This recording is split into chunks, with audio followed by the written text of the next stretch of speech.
മുഖ്യമന്ത്രി,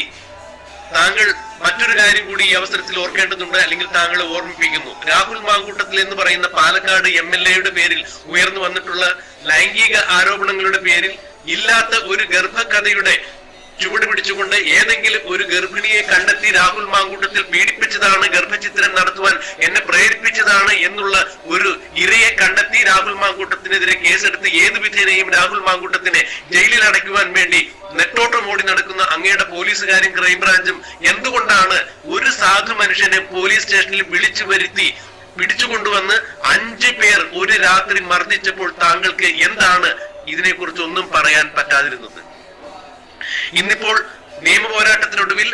സുജിത്ത് എന്ന് പറയുന്ന ആ അമ്പല പൂജാരിയെ താങ്കളുടെ പോലീസുകാർ മർദ്ദിക്കുന്ന ദൃശ്യങ്ങൾ ലോകമെമ്പാടും കണ്ടു കഴിഞ്ഞപ്പോൾ കോടതി ഇടപെട്ട് ഈ CCTV ദൃശ്യങ്ങൾ സുജിത്തിന് നൽകാൻ കൽപ്പിച്ചതോടുകൂടി പോലീസുകാർ അക്ഷരാർത്ഥത്തിൽ വെട്ടിലായി. 2.5 വർഷം